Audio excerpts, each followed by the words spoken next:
What's up, YouTube? It's your favorite preservation evoker, Aerith. And today I'm back to share with you a very, very special video. Um, I've actually been doing a lot of testing over the last few weeks, with talents specifically, and looking to retool the way that I approach every single dungeon. I've started thinking more critically about some of the choices I'm making, and in some of the choices I make, and in doing so, I've stumbled upon a build that I think is actually really, really powerful. And I haven't seen anyone else playing it. Maybe someone else is giving it a whirl. But it is definitely the strongest thing that you can be doing in quite a few of the dungeons. At least this is my opinion from all of my testing thus far. I wanted to share that with you. I wanted to talk a little bit about the various builds that I am playing right now in general. Because I see a couple of different builds out there. People are making different choices. Some people like to make some very strange choices. TA, for instance. So I just want to talk about talents in this video, and just do a comprehensive overhaul, and just talk about the choices that I like to make, and why I make them. So yeah, without further ado, let's jump right into it. Any second now, we're gonna just jump right into it. So yeah, let's pull up some of our talents here. So this is the new build that I kind of have been working a lot on. Um, and this new build does basically something very interesting. That I really haven't seen very many people doing. The idea behind this build is that we want to be echoing lots and lots of reversions onto people to make use of grace period. We want to be playing empath so that we can get out even more echo reversions. And power nexus, so that we're just go ahead and like even further get out more reversions. This also plays very well with innate magic. Um, so the way that this build functions, these three talents, I have to say they play incredibly well together. I was trying to make grace period work um on beta, just by the suggestion of a friend who is saying that they think grace period's very, very, very good. And so I tried to make it work. I played some keys with it, and my problem with it was that I was always essence starved. I never had enough essence. It felt really, really bad. So basically, like I started playing this again, like about 10 days ago, a week or so ago, and I was having the same problem, and so I started kind of looking at the talents. I was like, well, how can I fix this problem? An empath came to mind.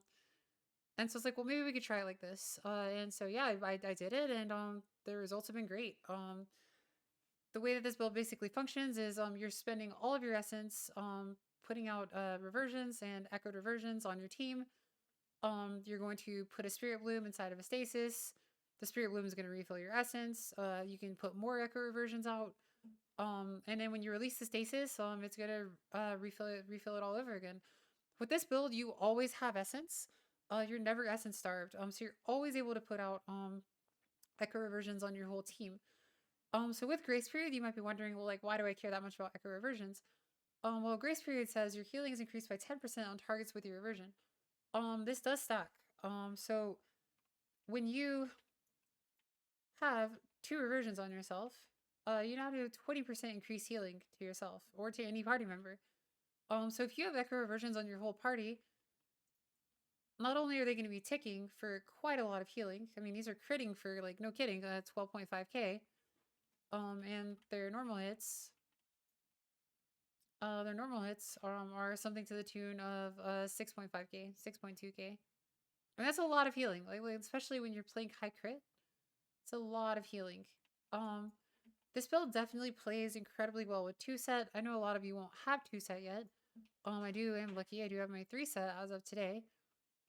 It does play incredibly well with 2-set, because whenever we crit, we're extending the duration of our reversion, and this will make it so that our empower spells are giving our reversion a stronger chance to crit. So it's very, very, very, very, very synergistic.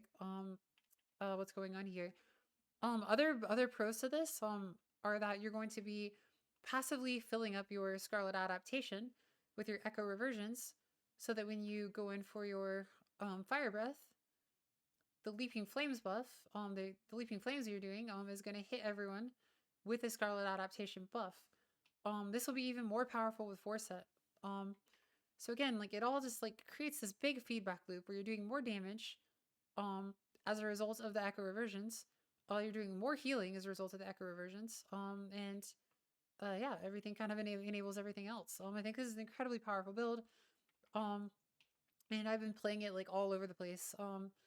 That said, there are a lot of keys where I am not playing this build right now. And I would like to get into the specifics of um of where I'm not playing it. But before we do that, I'm going to talk about kind of some of the other builds that people are playing.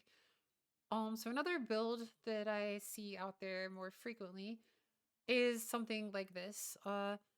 This build is also incredibly powerful. Um, Make no mistake, this is an incredibly powerful build. Having 2 points in Dream Breath and having the 30% increased Dream Breath healing is really, really strong. Cannot say it enough. This is a super, super good build. Having the 20 second Spirit Bloom also incredibly powerful. You're never gonna hate being able to cast more Spirit Blooms. The problem with this build, it's not synergistic with our two set in the same way the other is.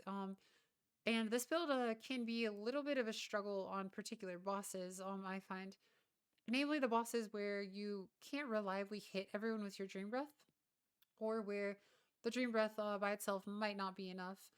It's also very, very worth noting that while you do get a 30% increased healing from your Dream Breath, um, when you're when you have these 2 points here, you are still getting the 20% increased healing from Dream Breath on those targets that have the Echo Reversion on them, and you're also getting 20% increased healing from every other source. So there is a bit of a bit of a trade off. You're losing power in Dream Breath, but you're gaining power in everything. So it does mileage does vary from dungeon to dungeon, that's for sure. And I think that hopefully this guide will help you to better pick your poison. One quick note, I've tried this build where I don't play empath. And as I mentioned before, I feel that you just don't really have enough essence to you don't really it doesn't really feel like you have enough essence to go around. Which can be a bit of a problem. There are definitely still times where I play this. Ruby life pools being one of the big ones. Um, and I will talk about why here momentarily. But yeah, as far as like the two main builds, currently, I think you're looking at this as being one of the main builds. Um, and then this as being the other main build. I think these are the two strongest builds. I do see some people playing flow state, and kind of sacrificing both the points here, sacrificing these points here, and going for this build.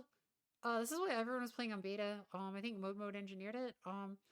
I think it's a strong build. I just think that we've maybe grown past that, and it's possibly a little bit dated at this point. I think some of the alternatives are definitely a little bit stronger, and I have a lot of conviction in this build. I mean, just playing this build, it doesn't seem like it's that great to have these echo reversions on people, but I mean, your team is so healthy. Your team is just so healthy. Um, and like I mean, you'll be shocked at like how much healing you're actually doing with just echo reversions. And with your golden hour, because it's I mean it's quite powerful. Um, and yeah, so just to talk about the affixes a little bit and quickly like some changes you might make over here. Um, this week is for instance sanguine, so I'm taking heavy wing beats. I'm sacrificing a point in draconic legacy for heavy wing beats, but on a non-sanguine week, I might play something like this. Then in a key like Ruby Life Pools, you can get rid of that and instead pick up inherent resistance because everything that is hurting you is magic damage, right? Um, so just try to think critically about these particular choices. You don't necessarily need the heavy wing beats. I think it's quite potent. And that's entirely up to you. Naturally, we will play overall on raging. And yeah, that is for the most part kind of the changes you'll be making over on this side. Um, yeah, that is pretty much it. I think a lot of this stuff is like fairly standardized at this point. And it's really up to you to kind of make the nitty gritty decisions. But yeah, let's go ahead and get into some of the specific dungeons. So just to first showcase like a little bit of this build, I have like some VODs that I've pulled up. So let's go ahead and get into it. I think this build is great and not get offensive on Tornado Boss. So let's just go to an electrical storm and I'll show you why. This was a 20 from earlier today. So you'll see here that like going into these big circles. Let's start towards the beginning of this. So yeah, we'll engage with the Tempest. I don't want to go like too deep into this. I just want to kind of show off sort of what this build can do. you see I've like already gone in. Like you'll see echo reversions like all over the place. I know that we're about to get this ability, so I start ramping. As soon as we get the big circles. So here you're gonna see me go ahead and hit the reversion. And if you watched, our health bars did like a nice jump up from golden hour, and now we have reversion on us. And what you'll notice, I do send a spirit bloom here, which I absolutely don't have to there, so I'm not sure why I did. Uh, but yeah, what you'll notice is that when you are like using these echo reversions, you often just don't really have to do anything else, because they're so strong that like the people's health bars are just gonna rapidly tick upwards. Um, and yeah, basically, another here's another benefit. So like we've just covered the whole party inversions here for these first circles. Um, and because we were playing empath, so here we go. You'll see our health bars jump up from the golden hour. Boom. And because we're playing empath, I guess I want to proc the empath here. So since we're playing empath, our essence is gonna start just soaring upwards here. I mean, it's like almost hard to keep up. I'm like losing a few globals here, which is kind of a problem. But yeah, because we were playing empath, I'm able to get out all of the reversions and then still do a full ramp into a life bind, which is I believe what I'm doing here. Yep, life bind Emerald Communion. And then as we finish this, I go ahead and I fire off the rest of my abilities from the stasis. Oops, here we go. Boom. And so we'll do the same thing, spreading a lot of reversions. It just does so much healing. Like it's hard to really like see exactly how much healing that is, but like you just feel it like in the moment. Like I mean, when you're not playing this build and like when you're not echoing reversions onto everybody, um, it can feel really arduous to top people after these. But like I mean, we're like at half health here, and I'm just like really quickly able to just top everybody just with a couple of reversions, and then I'm just gaining passive value. They're filling up my Scarlet adaptation. There's just so many positives to this build. So yeah, I mean that is the basic way that you look to play this build is just keep spinning your essence, keep using that on reversions, and you pretty much never feel starved. Another good fight that I think showcases this build is Azure Blade, and these aren't tyrannical bosses. So they can be this is the tyrannical boss here.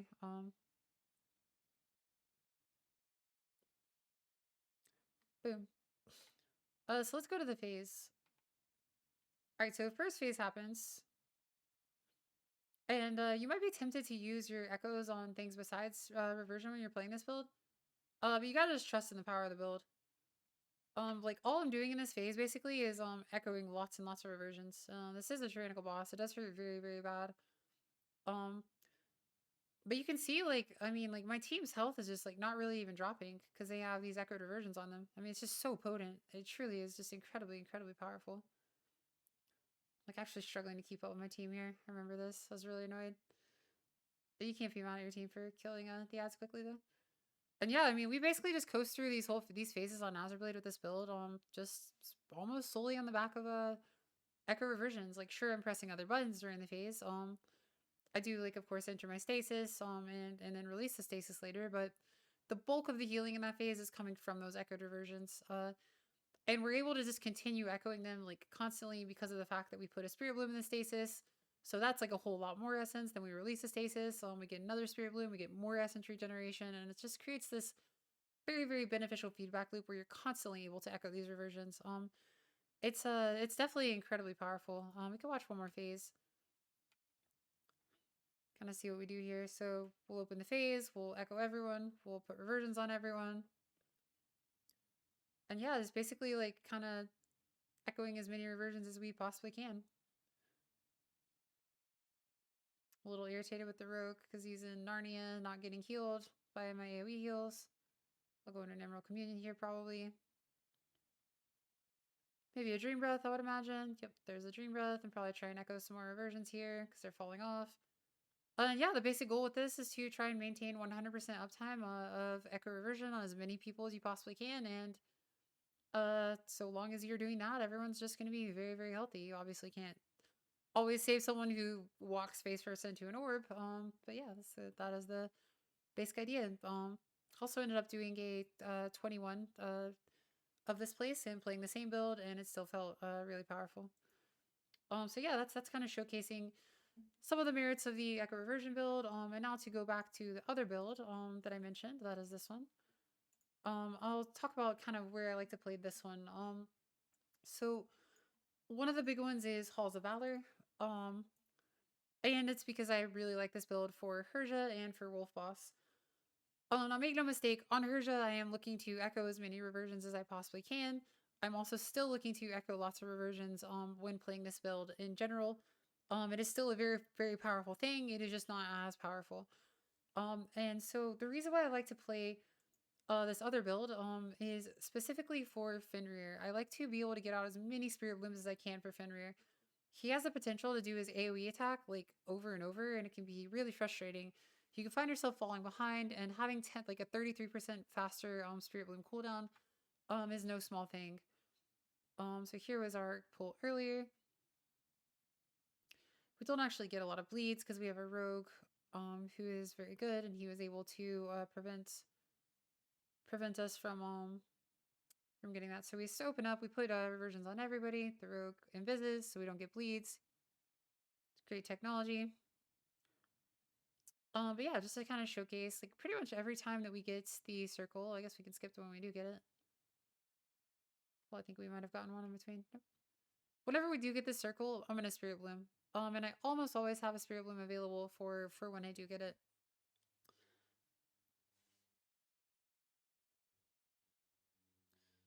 Well, I don't actually Spirit Bloom here. So maybe not the greatest example, but hopefully the point still stands. You can kind of understand where I'm coming from with that. Spirit Bloom is a very, very powerful ability to have on this particular boss. Being able to use it more often is very, very good. I do dry fire the Spirit Bloom because I want to be able to echo reversions, and I need it in my stasis. It's actually the best problem you could possibly have. Not enough damage on Fenrir. Boom. So pop the stasis. But yeah, with this build, I've done this fight a number of times with this build. This might not be the best example of a VOD. But it is very, very good. So that there you see this Spirit Bloom again, and it's just great to be able to do that as often as possible. Another great example of when I think this build is really spectacular. And actually I play a little bit of a hybrid in this key. Um, is in Ruby Life Pools. I actually have a full Ruby Life Pools guide available on my YouTube. So be sure to check that out if you're interested in learning a little bit. But I also find that the Spirit Bloom cooldown is incredibly, or reduced cooldown is very powerful here. It's good for pretty much everything. We did a 21 Tyrannical yesterday, and it felt really, really great on the last boss. It feels really, really great on the trash. It feels pretty good pretty much everywhere. So let's see here. So one of the major things that I like about it is this boss. So we go ahead and we put reversions on everyone to spell our tank. So watch this. This is really interesting. So interrupting cloudburst happens, and we immediately Spirit Bloom. And so what this means is the next time we have an interrupting cloudburst, we're going to be able to immediately Spirit Bloom again, which is actually quite powerful. So he's gonna queue it up right here. And look, boom. So the damage goes off, and you can see our Spirit Bloom cooldown is available right now. So I'll channel it. It's really powerful to just be able to have an ability that just straight up counters interrupting cloudburst. Because while that damage is not overpowering for the most part, it does add up. And if you're having to use a lot of other abilities to try to take care of that, it can be a problem. With the empath build, I was finding that it was just like a little bit clunky. And it was more so that it's more so the trash that I don't want to play the empath build on in this place. And I guess I can show you that now. But yeah, that's a great reason of why you might want to play it. So every time he does that interrupting cloudburst, you'll see him do it again here in 8 seconds. Always gonna have a Spirit Bloom every time. It actually lines up exactly perfect, which is kind of hilarious. A little mouse bug error there. So there we go. We fire off our doesn't interact with Cloudburst. We fire off our Spirit Bloom. It's really powerful here. For that reason, especially. And another good example is of course the trash. Here. So the trash here. There's a couple things going on, but the one that we're concerned with is the Inferno. So this Inferno cast, much like Interrupting Cloudburst, lines up perfectly with Spirit Bloom. When you take the reduced cooldown. So every single time that the destroyer does the Inferno ability, you will always have you will always have a Spirit Bloom. So like you're not having to try to like pull a rabbit out of a hat, figuring out like how am I going to heal this, like having to jump through hoops. Like you can see, there's the Inferno, and we have Spirit Bloom back again immediately. It's just a very very generally useful thing in Ruby in general. So in Ruby, and I guess with this point we can go ahead and get straight into what builds I like to play in what dungeons. In Ruby Life Pools, I actually do hybridize the builds. And I play like this. And the reason for this is because on the first boss, Grace Period is incredibly powerful. If I could switch talents, but after that boss every time, I would always play this on the first boss. This build is insanely good for the first boss. Just because you're able to always keep up Echo Reversion on your entire party. And the Echo Reversion strategy, it just happens to be very, very powerful against rot fights. Like anytime your team is just like ticking down, ticking down, ticking down, ticking down, you very, very much want to be able to, or this strategy is just very, very good. Being able to keep these up is really, really powerful. Another good example of this is Temple of the Jade Serpent, the Twins boss on Tyrannical. I see myself often sustaining 120 plus K on that, just playing the Echo Reversion ballad with Empath. And just Echo Reversion, Echo Reversion, Echo Reversion, Spirit Bloom, do it all over again. Put the Spirit Bloom into stasis so I can do it all over again. And by the time like that Essence regeneration has happened, I can Spirit Bloom again, do the whole thing all over again. You never run out of Echo Reversions with this build. So yeah, for the Twins boss, I would say that this is an incredibly, incredibly potent build as well. I wish I had brought up Avad brought up with that, but I'm sure you can kind of get the picture of sort of what's going on there. So yeah, let's go ahead and talk about what builds I like to play and where I like to play them. So let's see. Let's bring up a. Boop, I don't like being in my dragon form. All right, here we go. So Shadow Moon Burial Grounds. I think in Shadow Moon, it doesn't really matter what you play because the key is just very easy. Honestly, I would say just play what you feel comfortable with. You're probably going to time that key. There's not really a lot to heal. That said, I do tend to lean towards this build. If I'm ever in doubt, I will lean towards this build because it's just got so much sustain and has so much single target, which is something that we otherwise struggle with. And yeah, it's just powerful. This is a great way to keep whoever is baiting these circles on the last boss alive. Because you can keep an Echo Reversion on them and you can keep an Echo Dream Breath on them, and it just heals for an absolutely monstrous amount of healing. Otherwise though, there's not like really too much reason for anything else. I could see an argument being made for Spiritual Clarity for the first boss, but it doesn't really make it line up with anything that it doesn't already line up with. So like you're not really upset to have the extra essence regeneration. What do we have next? So next we got Court of Stars. Court of Stars kind of similar to Shadow Moon Burial Grounds. I don't think it matters too much. It's worth noting that if you play Spiritual Clarity, you will always have a Spiritual Clarity up for Slicing Maelstrom.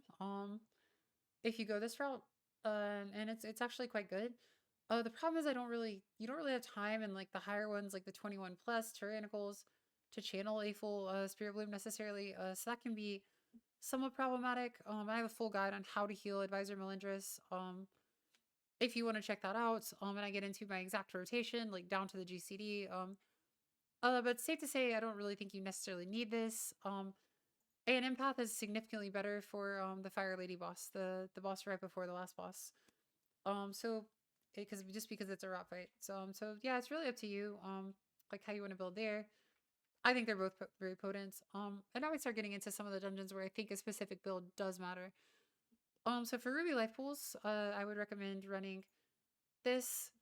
It's just kind of a nod to the fact that on the first boss, Grace Period is very, very, very strong. I would love to run this for the first boss, as I mentioned. But the rest of the dungeon, you really want Spiritual Clarity. Um, so it's possible that on tyrannical, if the first boss is the thing that you're the most scared of, then I would play this, and then just deal with it. I mean, the trash like is not that bad if it's tyrannical. So you can possibly run this and get away with it. I do tend to just like do like the coward split and play it like this, which I think is also quite potent. Um, you can also play this if you feel so inclined. But just keep in mind that your healing between white circles is going to be much worse on the first boss. I do have a full Ruby Light Pools guide available on my YouTube, so definitely check that out if you want to see what I do GCD by GCD. I talk about what I'm doing and why I'm doing it in that guide. So let's see here. Not good offensive. Empath all the way. I play this build every time in not good offensive. It's very good for the tornado boss. It's really good for the last phase or for the AoE phase. Where like all of the ads are up on the last boss. And it's just very very good for general maintenance. There's a lot of like single target bursty damage.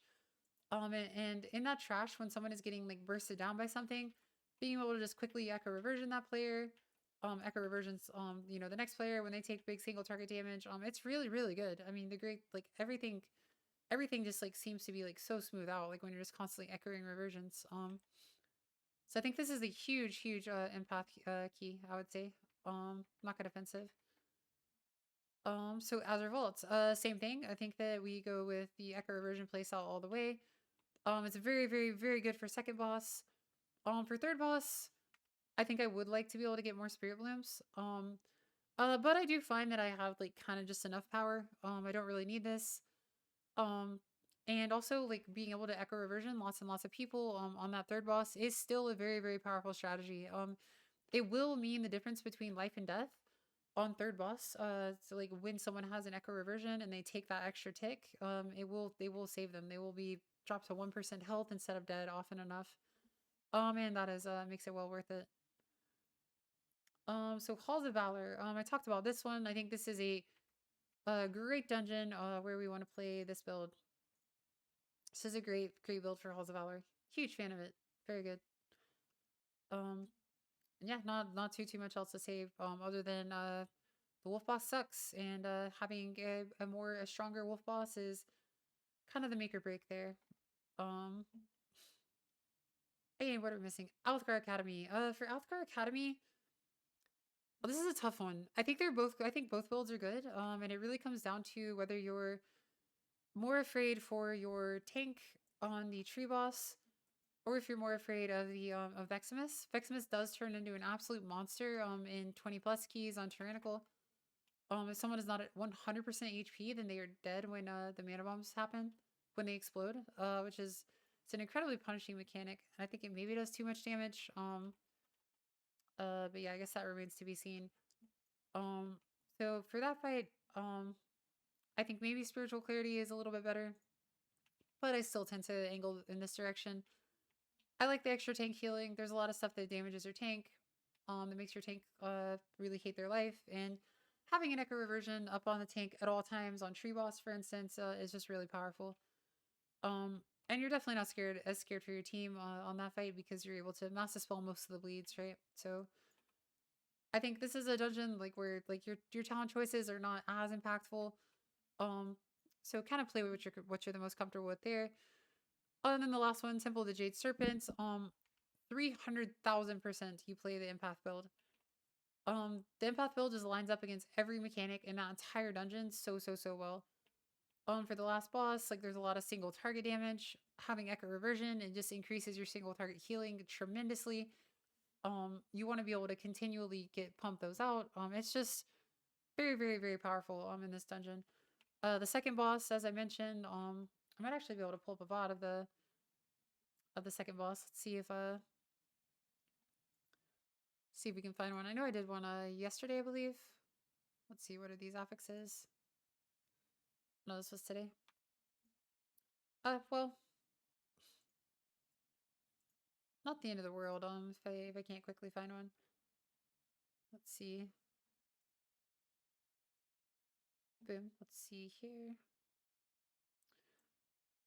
I believe it would have been yesterday. But yeah, you're able to do just a crazy, crazy, crazy amount of healing. I actually don't think I had my stream on. We did a 21 temple and we did not time it. Kind of earlier in the day. It was actually closed for about a minute off. I wasn't actually filming at that point in time though. But yeah, this is the build I would 100% play. In that dungeon. I think this build is gonna catch on pretty quickly. And I think once it does, people will learn how powerful this strategy is. And yeah, just to kind of reiterate, we're going for this overarching goal of echo reversioning as many people as we can. Using a spirit bloom when AoE damage happens, that'll refill our essence. Then we're able to just do it all over again. You can put that spirit bloom in a stasis, of course, and then activate the stasis to just get even more echo reversions. That's kind of the name of the game. Um, so yeah, hopefully you found this build to be, or you found this guide to be. Give me 1 second.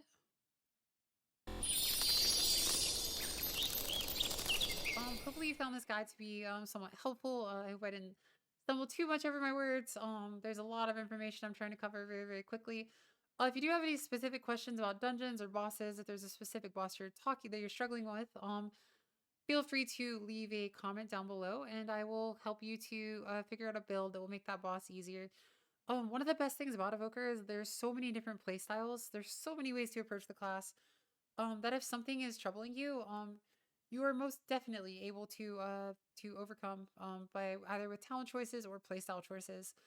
So yeah, I think that'll do it for this video. We are getting into like the 30-minute mark. But yeah, thanks to everyone for watching. If you do like this content, if you want to see more Evoker content, especially high key content, and pretty soon raid content. I've actually been pumping in raid a little bit. If I can pat myself on the back.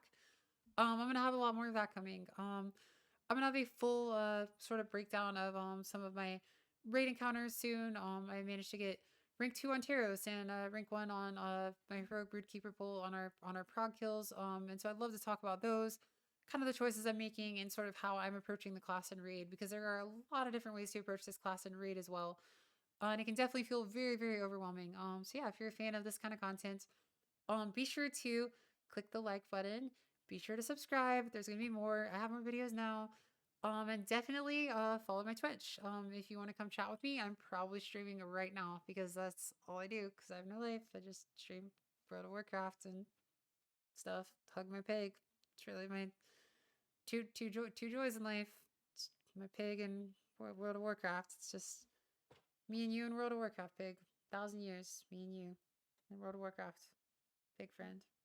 It's not weird or anything. It's not weird. It's not weird.